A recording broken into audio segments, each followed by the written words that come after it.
चालू हो गई है। तो आपके पास परीक्षा पुस्तिका जैसे सब बच्चों को मिला हुआ है। आप लोग देख सकते हैं आराम से ये किस हिसाब से परीक्षा पुस्तिका आपको दिखाई दे रही है। और OMR की दिखाइए जरा। OMR की कहाँ पर है? हाँ, हटाइए इसको। OMR की हमें उम्मीद है कि सभी बच्चों के हाथ में होगा जो है OMR की। जितने बच्चे बैठे हुए हैं इस प्रकार से आपकी आंसर शीट है और ये आपका OMR की है। चलिए अब मैं बताऊंगा, आप लोग फिलअप करिएगा क्योंकि इतना समय नहीं है अपने पास, है ना। सबसे पहले देखिए कॉपी के ऊपर क्या लिखा होता है, जूम करके थोड़ा दिखाइए बच्चों को, इससे ध्यान दें। क्या लिखा हुआ है ऊपर? केंद्र व्यवस्थापक का मोहर, केंद्र का मोहर, और उस पर स्कूल की मोहर लगी होती है। इसमें आपको कुछ भी नहीं करना होता है। इंस्ट्रक्शन दिया हुआ है, परीक्षार्थी उत्तर पुस्तिका में किसी भी भाग में अपना नाम न लिखें। ध्यान दे रहे हैं? तो क्या लिखा हुआ है कि परीक्षार्थी किसी उत्तर पुस्तिका में अपना नाम न लिखें।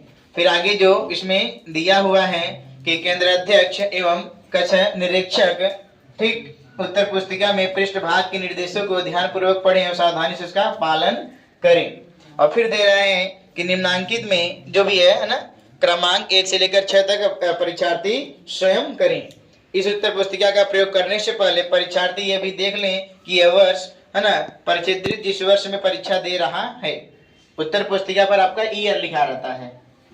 अब आपको क्या काम करना रहेगा, आप लोगों को पढ़ना नहीं पड़ेगा। पढ़ना नहीं पड़ेगा मतलब कि जब आप बोर्ड एग्जाम में देने जाएंगे वहां पर तो आपको इंस्ट्रक्शन नहीं पढ़ना पड़ेगा। इंस्ट्रक्शन आप नहीं पढ़ेंगे, आपका काम वैसे ही आसान हो जाएगा। आसान कैसे हो गया कि हम लोग भाई इंस्ट्रक्शन ऑलरेडी पढ़ चुके हैं, अब वहां पर जाकर हमारा टाइम वेस्ट नहीं होगा। इस टेस्ट सीरीज का सबसे बड़ा फायदा यही अपने बच्चे टैलेंट वालों को सबको हो रहा है। अब चलिए आराम से हम लोग अब एकदम सावधानी से भरिएगा। हमने बता दिया आपको रोल नंबर में अपना यहाँ पर क्या लिखना है, मोबाइल नंबर लिखना है। लेकिन परीक्षा में आपको क्या दिया जाएगा, आपका रोल नंबर दिया जाएगा। आप लोग अपना रोल नंबर वहां पर लिखिएगा। आई बात पकड़ में? तो मैं यहाँ पर बता रहा हूँ भाई रोल नंबर हमारे पास नहीं है, तो इसलिए हम लोग इसमें क्या भरेंगे, मोबाइल नंबर फिलअप करेंगे। आई बातें पकड़ में? लेकिन एग्जाम में कतई मोबाइल नंबर नहीं और ना ही उसमें कहीं पर नाम आपको लिखना रहेगा।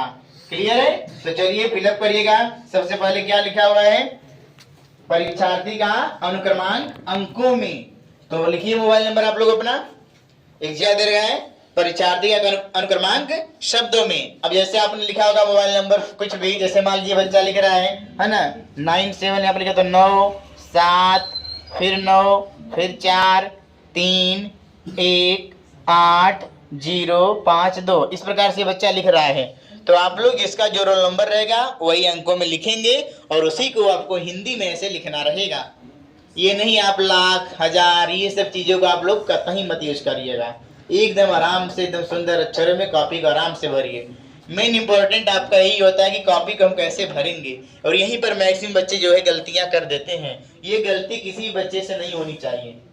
हमारा जो पेपर है विषय आपका पता रहना चाहिए कौन सा विषय है। आप क्वेश्चन पेपर आराम से देख करके भरिए। क्या लिखा हुआ विषय में, हिंदी लिखा हुआ है, तो आप विषय में क्या लिखेंगे, हिंदी। विषय में आप हिंदी लिखेंगे। और आपका ये प्रश्न पत्र कौन सा है, मान लीजिए आप प्रश्न पत्र प्रथम है तो प्रथम भर दीजिए आप, क्योंकि आपका हिंदी का पेपर एक ही होता है। तो प्रश्न पत्र प्रथम। इसके बाद क्या लिखा हुआ है, प्रश्न पत्र पर अंकित संकेतांक। थोड़ा जूम करके दिखाइएगा, प्रश्न पत्र पर अंकित संकेतांक। इस क्वेश्चन पेपर पे देखिए ऊपर लिखा होगा सब में, है ना, बीपी। जिसके में जो कोड होगा वो अपना लिख देगा, आप ये भरिएगा। बीपी लिखा हुआ है तो कोष्टक में आप बीपी लिख दीजिएगा, है ना। जो आपका रेक्टेंगल बना हुआ उसमें कैपिटल में बी फिर पी जैसे लिखा हुआ है वैसे आप लिख देंगे।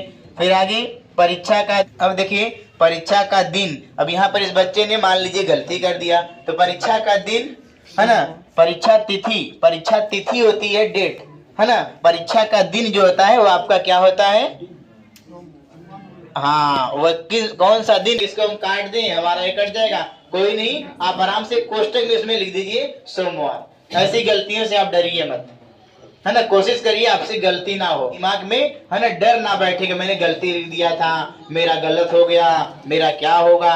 तो इससे बिल्कुल नहीं घबराइए। इससे आप डेट डाल सकते हैं, है ना, फिर से आप डेट डाल दीजिए, कोई दिक्कत नहीं है। डेट आप फिर से डाल दीजिए, घबराइए मत, बिल्कुल मत घबराइए कि हमने गलत लिखा हुआ है, ऐसा कुछ कॉपी नहीं चेक होगी, कोई दिक्कत नहीं। आपने दिन को 2 बार डाल दिया, दिनांक 2 बार डाल दिया, ठीक। और एवं लिख करके एवं पाली है ना, प्रथम पाली लिख देंगे। एवं पाली में प्रथम, एवं प्रथम। और ऐसी गलतियों को जो है हम लोग ज्यादा दिमाग में लेकर के ना चलें, रोल नंबर साफ रहना चाहिए। अब आगे देखिए कौन सी चीजें भरा रहा है, केंद्र का नाम। अब आपके जो केंद्र का नाम होगा, जहां पर आपका सेंटर जाएगा, आप उसका नाम लिखिएगा। मान लीजिए हमारा जो केंद्र का नाम है, हम लोग लिख रहे हैं टैलेंट कोचिंग, है ना, टैलेंट कोचिंग सुरियावा। बस ऐसा लिख दीजिए हिंदी में, talent coaching Suriyawan. OMR sheet को कैसे भरा जाए जिससे एग्जाम में हम लोग गलतियां ना करें। ओएमआर शीट की सबसे बड़ी खासियत, सबसे पहली बात कि आपको ओवर राइटिंग नहीं करना होता है। ओवर राइटिंग मतलब कि आप लोगों को दो गोला बिल्कुल नहीं भरना है। अगर आपने प्रश्न का उत्तर गोला भर के दे दिया तो उसको आप छेड़िए मत, क्योंकि अब आप गलत कर चुके तो गलत हो ही जाएगा। आपकी काटने से पीटने से सही होने वाला नहीं है, इस बात को ध्यान रखिएगा। तो आइए देखते हैं पहले कुछ जो मेन चीजें होती हैं कैसे भरा जाएगा। तो देखिए कैसे भरा जा रहा है। सबसे पहले है ना जिला का कोड, है ना, जिला कोड स्लैश में नाम। तो जो जिला का कोड होता है वो आपके है ना एडमिट कार्ड में मिला रहता है, और जो आपका नाम होता है जिला का नाम वह, तो आप जिला का नाम लिख दीजिए आराम। अनुक्रमांक भरिए। केंद्र कोड दिया हुआ है, केंद्र कोड, ये आप लोग केंद्र कोड कौन सा भरेंगे, जहां पर आपका जो है सेंटर गया रहेगा वहां पर आपका केंद्र कोड भरा जाएगा वह। चलिए इसके बाद विषय का कोड एवं नाम। तो विषय का कोड एवं नाम, जो विषय का कोड रहता है वही संकेतांक के रूप में भी रहता है विषय का कोड। तो आप बीपी लिखे हुए हैं तो आप बीपी लिख देंगे। विषय का कोड, विषय का कोड बीपी, और स्लैश लिख करके नाम क्या लिखना है, हिंदी। अब प्रश्न पत्र संख्या, तो आप इसमें लिख देंगे प्रथम। आई बातें पकड़ में। चलो अब दिया है ना प्रश्न पत्र मार्का सीरीज। अब इसमें प्रश्न पत्र मार्का सीरीज जो आपका पेपर कोड दिया रहेगा, तो 2 अक्षर का दिया हुआ था ना, क्या दिया हुआ था, बीपी। उसमें लिखिएगा प्रश्न पत्र मार्का सीरीज में, यहाँ पर है ना 1 अक्षर में बी और 1 अक्षर में पी। अब जहां पर आपका बी रहेगा उसको आप जो है गोला कर दीजिए, और इसके बाद आपका जहां पर पी रहेगा आप उसे गोला कर दीजिए। अगले वाले में है ना, अगले वाले में जहां आपका पी अक्षर मिले आप उसे गोला कर दीजिए। तो इस प्रकार से जो है आप गोला कर देते हैं। परीक्षार्थी का हस्ताक्षर दिया होगा कहीं पर, जूम करके दिखाए परीक्षार्थी का हस्ताक्षर। तो आप यहाँ पर अपना हस्ताक्षर लिख दीजिए, आप हिंदी में चाहे इंग्लिश में अपना नाम लिखिए, है ना, जैसे भी आपको करना आप अपना हस्ताक्षर आप जैसे करते हैं हिंदी में या फिर इंग्लिश में, तो आपको जैसे सूटेबल लगे वैसे करिए, और यही आपका जो है सिग्नेचर पूरे पेपर में होना चाहिए। केंद्र व्यवस्थापक का मोहर, कक्ष निरीक्षक हस्ताक्षर, इन सबसे आपसे कोई मतलब नहीं है। अब यहाँ पर इधर देखें चित्रकला, प्रावैधिक भाग, इस सबसे ज्यादा मतलब नहीं रखना है, नीचे भी। और फिर यहाँ पर देखिएगा फिर से आपको board of high school intermediate education यहाँ पर लिखा हुआ है ना। इसमें देखिए फिर आपको जिला का नाम, केंद्र कोड, अनुक्रमांक, ये सब आपके प्रवेश पत्र में दिया रहेगा। आप अच्छे से आराम से अपना भर लेंगे जो आप प्रवेश पत्र देख करके, और बाकी जो चीजें ऊपर अभी आप भरे थे वही सब चीजें उसमें नीचे भर देंगे। और ध्यान दीजिए, जैसे मान लीजिए आपके पहले का आंसर ए हो गया, पहले वाले का उत्तर मान लीजिए आपका ए है, तो आप बिल्कुल नीचे जाइए, कैंची का निशान दिख रहा होगा, देखिए ध्यान से, उसके नीचे लिखा हुआ है 1 2 3। आप पहले का ए भरे तो आप नीचे लिख दिए नंबर 1 का उत्तर ए। आप दूसरे का, आपने मान लीजिए आपका उत्तर बी सही हुआ तो दूसरे का आप लिख देंगे बी। तीसरे का मान लीजिए अगर आपका सी सही हो रहा है तो तीसरे का आप क्या भर देंगे, सी। ये काम आप लोग जरूर करिएगा, क्योंकि नीचे वाली जो होती है ये कट करके आपके आंसर शीट में जाती है, ऊपर वाली कंप्यूटर में जाती है चेकिंग होने।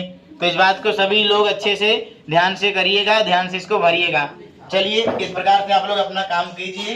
याद रखिएगा कि वो गलतियां आपसे ना हो पाए, मैं जो बता रहा हूँ गलती आपसे ना हो पाए पेपर में।